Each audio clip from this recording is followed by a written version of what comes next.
glorifier toi, Seigneur, te fais mettre la vie dans nous, te Paroles sous les tropiques. Père, il reste dans nous les cœurs. Paroles sous les tropiques. Une émission mensuelle du diocèse anglican de Maurice.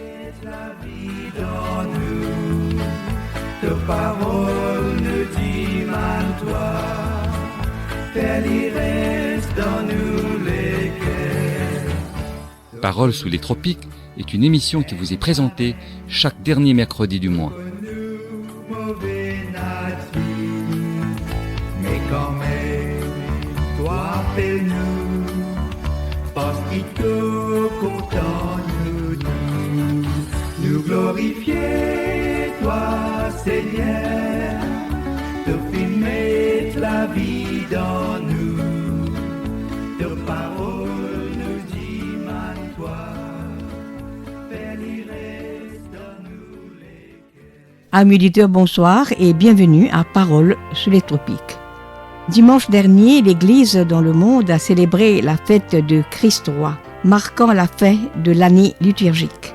Cette fête célèbre la royauté du Christ, basée sur l'amour et le sacrifice, et invite les fidèles à se tourner vers lui comme source d'espérance pour le monde. Au sommaire ce soir, rencontre avec le responsable du foyer anglican, le St. Hugh's Home. Ce foyer, abrite une soixantaine de personnes âgées de plus de 60 ans. Pour donner aux résidents un meilleur environnement, une kermesse, plus connue comme le Bishop's Bazaar, est organisée chaque année au mois de décembre. C'est Father Clive Shipper qui partagera la parole ce soir. Il a intitulé son message « Christ the Servant King ». Vous entendrez aussi au cours de ce programme une prière et en fin d'émission, en bref, les nouvelles de notre diocèse.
Sylvain Collen est avec nous en studio ce soir et vous parlera du St. Hugh's Home et aussi du Bishop's Bazaar. Il répond aux questions de Jean Ousmane.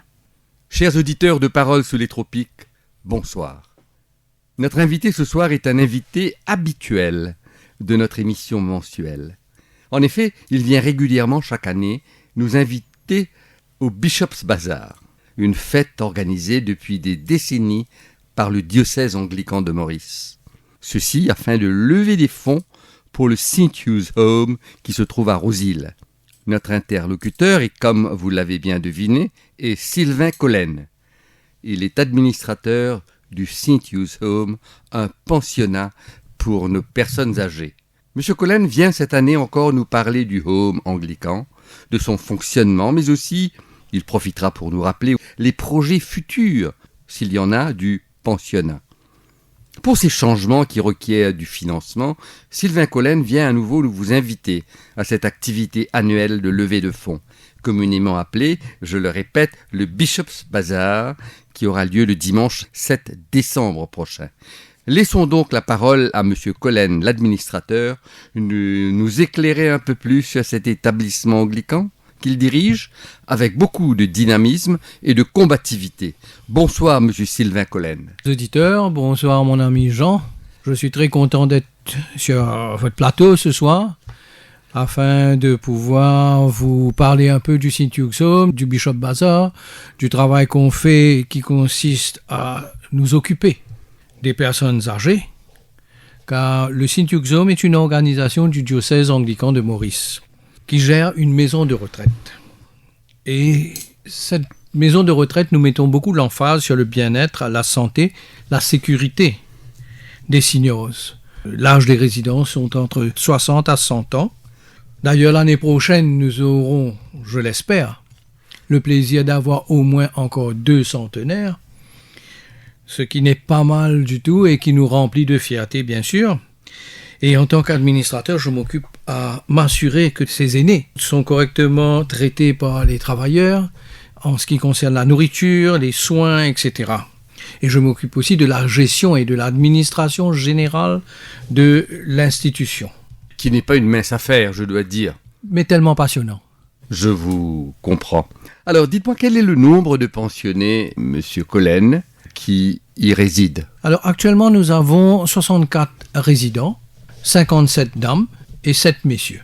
Alors, nous avons compris que le St. Hugh's Home s'agrandit, se modernise pour plus de place et surtout pour plus de confort à ces personnes âgées dont vous voulez le bien-être, la sécurité, pour un meilleur traitement. En bref, qu'avez-vous accompli ces dernières années?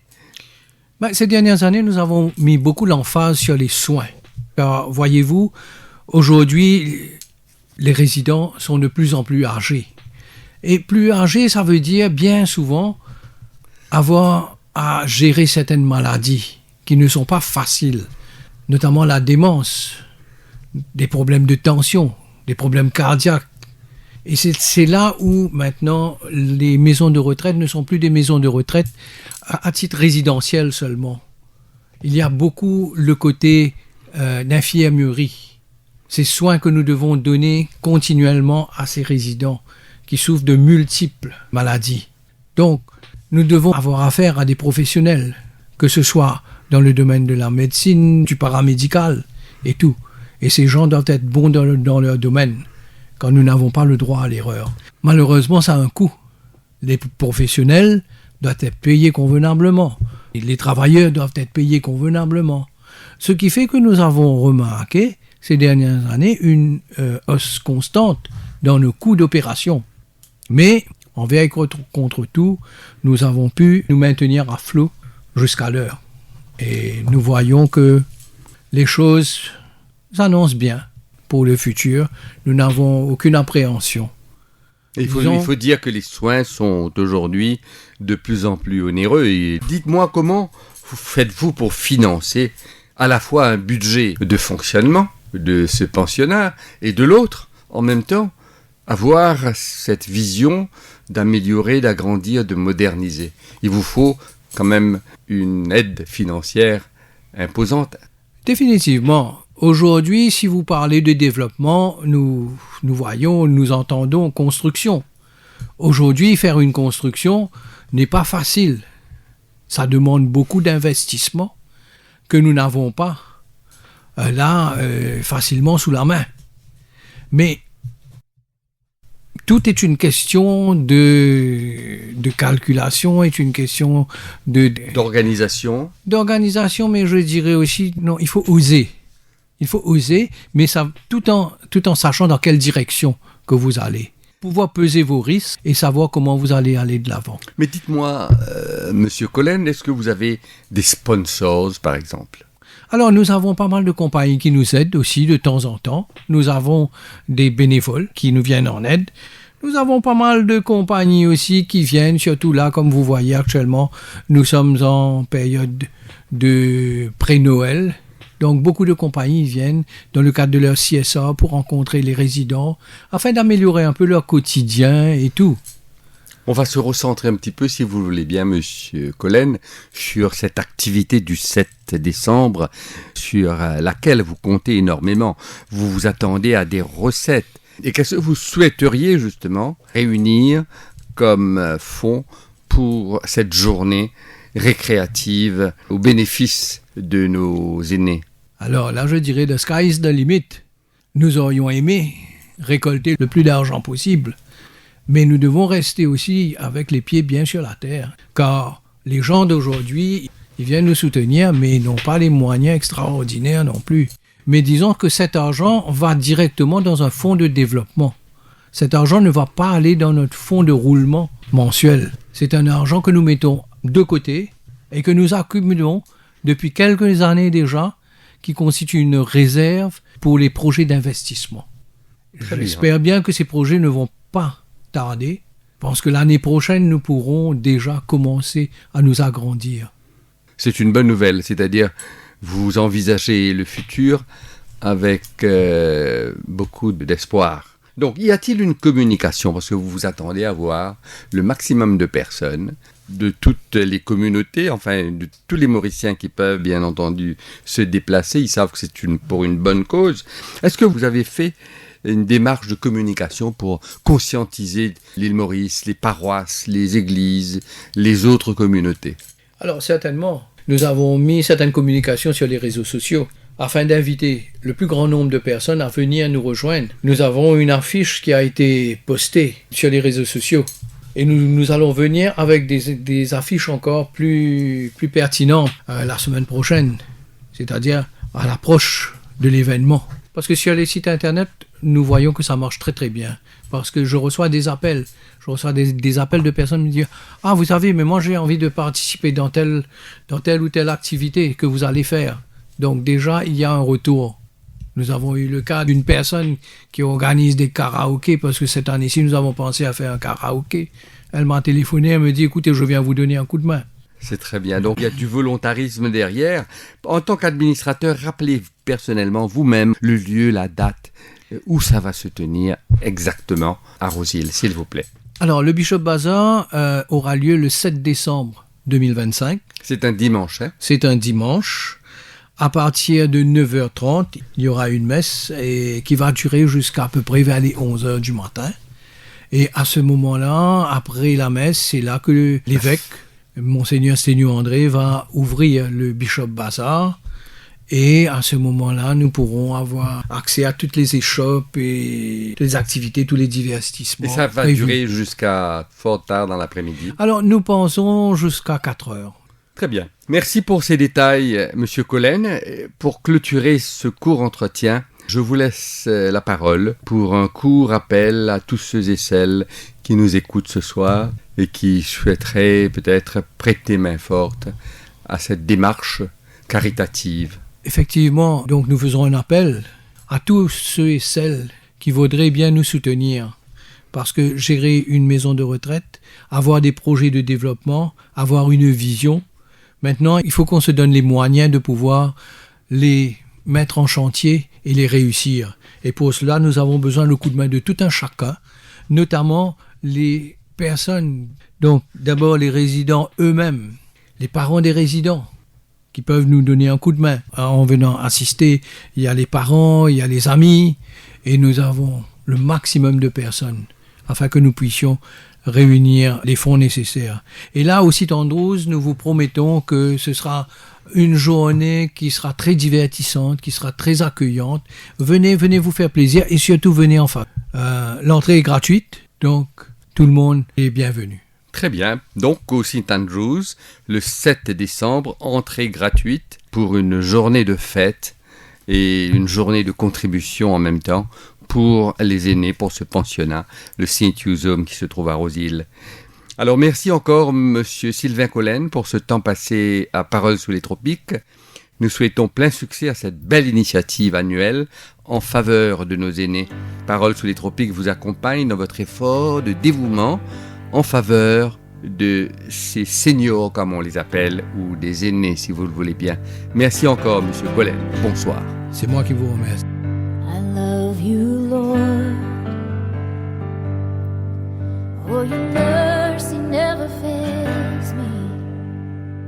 And all my days I've been held in your hands. From the moment that I wake up until I lay my head, oh, I will sing of the goodness of God. All my life you have been faithful. All my life you have been so, so good.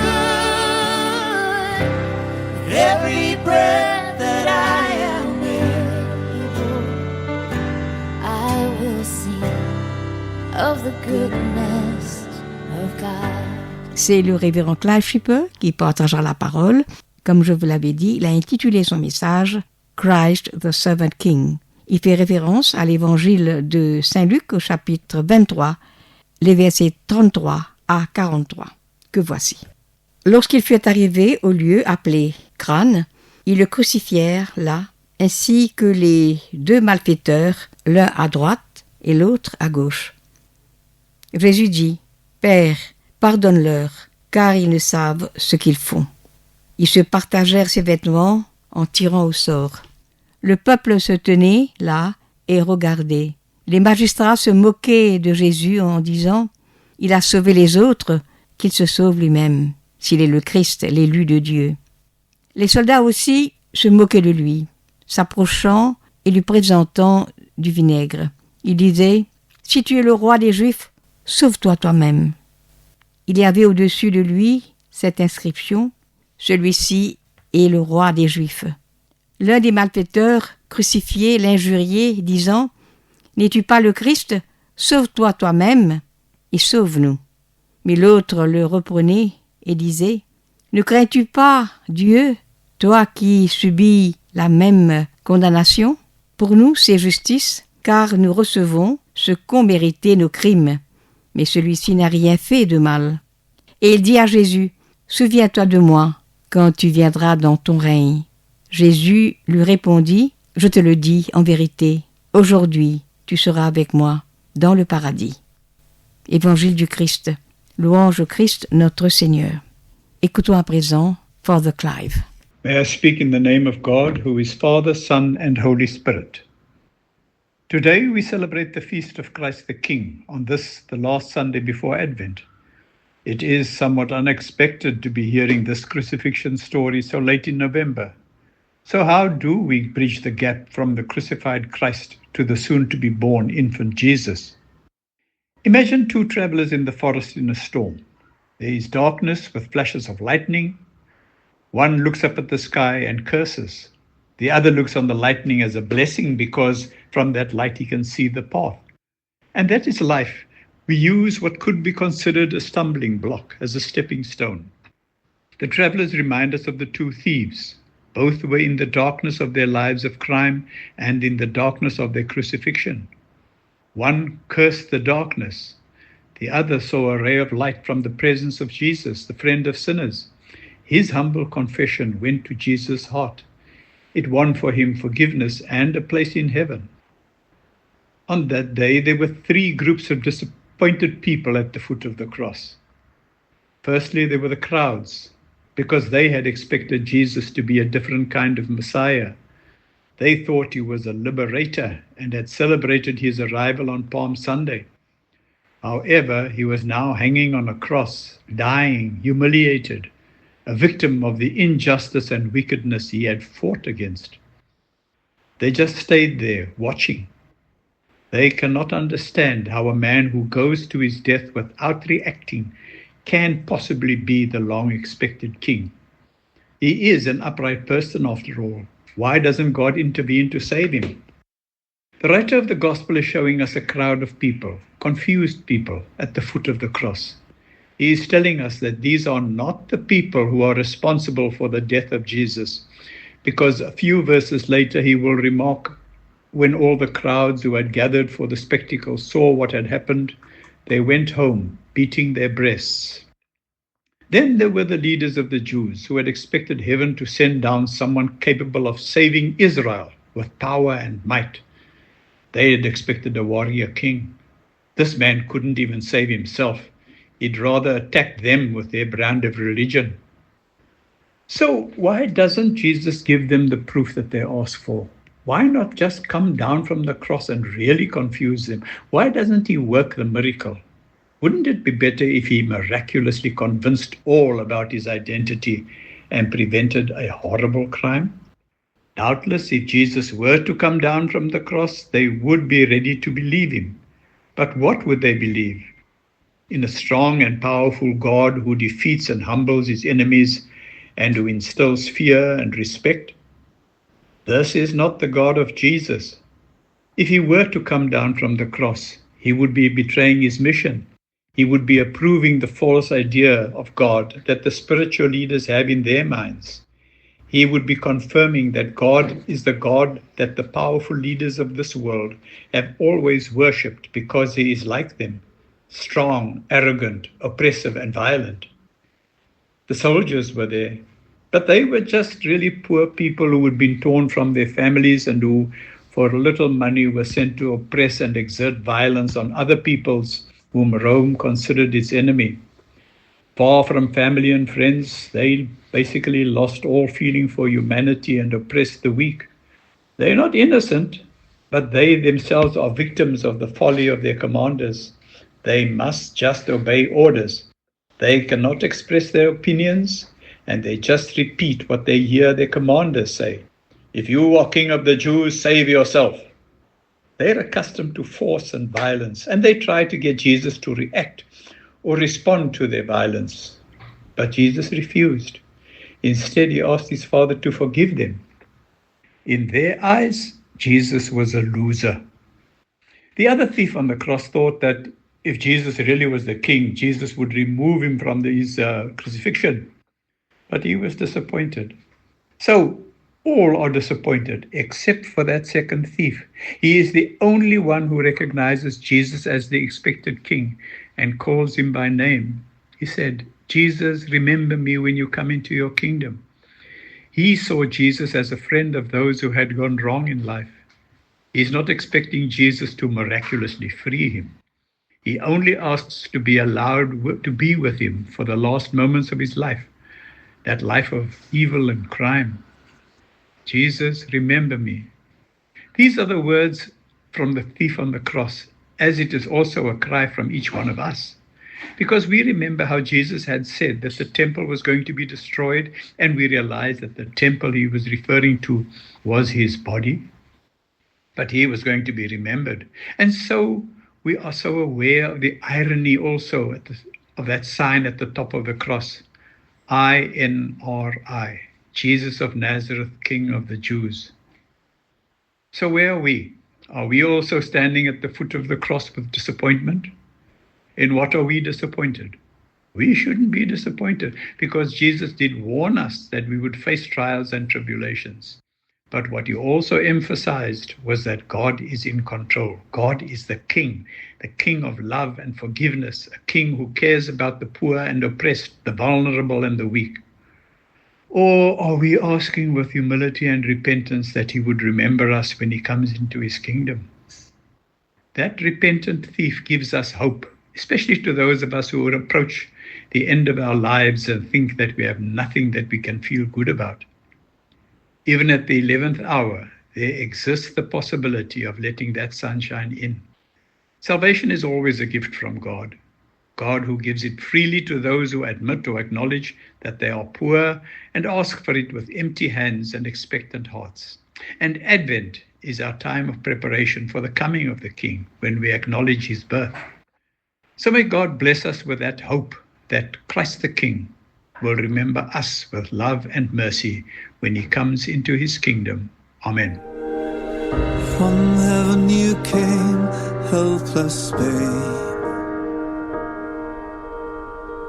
entered our world, your glory veiled, not to be served, but to serve, and give your life that we might live.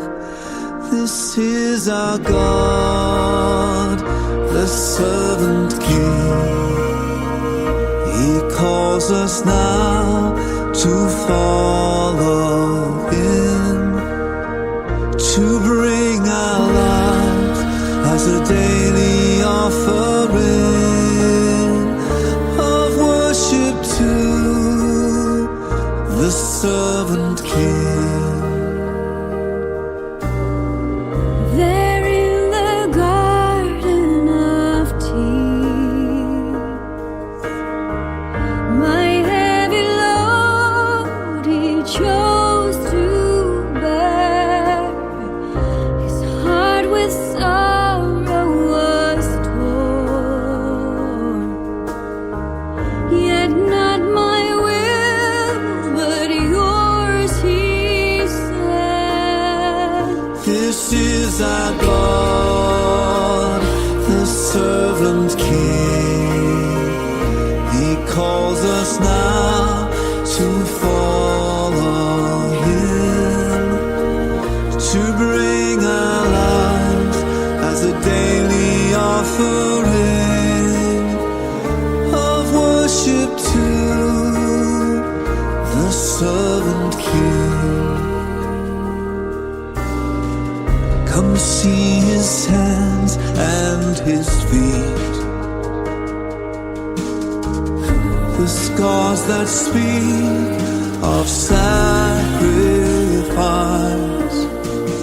hands that flung stars into space, to cruel nails surrender. This is our God, the servant King. He calls us now to follow Him, to bring our lives as a daily offering of worship to the servant King. Une prière sur le Christ roi. Christ roi de l'univers, ton règne est amour, une royauté qui ne s'achève jamais. Tu es le roi du cœur, dont la puissance est amour. Ton amour est la loi, ton règne est tendresse. Tu as versé ton sang pour notre faiblesse. Tu es venu nous chercher dans nos propres abîmes et tu nous la retires de nos peines. Que ton amour nous guide et ta grâce nous apporte, nous qui te suivons et te cherchons. Car c'est en toi que nous sommes des rois par ton Fils bien-aimé. Et nous rendons grâce pour le don de ton sang.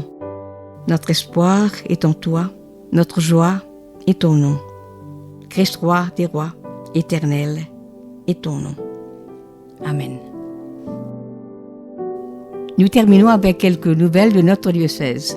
Le Bishop's Bazaar aura lieu le dimanche 7 décembre au Collège St. Andrews à Roseville et commencera par une célébration eucharistique. Christmas Carols organisés par le Collège St. Andrews le 18 décembre à 18h30. Bishop's Carol au Bishop's House, Phoenix, le samedi 20 décembre à partir de 14h. Le révérend Norman Crétin sera en formation au Kenya du 24 au 27 décembre prochain. Formation organisée par la SDM. L'Union des maires diocésaines tiendra une assemblée spéciale le samedi 29 novembre à 11h30 dans le hall de Holy Trinity à Roseville. Auparavant, à 9h30, le même jour, un service d'action de grâce se tiendra en l'église de Holy Trinity dans le cadre de 16 jours d'activisme contre la violence domestique. Et voilà, c'était Paroles sur les tropiques. Chers amis, c'est ici que nous allons prendre congé de vous. Nous vous remercions de votre attention. Nous remercions également Alain Juste pour sa précieuse collaboration technique. Nous serons de nouveau sur les ondes le dernier mercredi du mois de décembre, c'est-à-dire le mercredi 24, pour une émission spéciale sur la Noël. En attendant, nous vous disons au revoir, que le Seigneur nous accompagne tout au long de ce mois.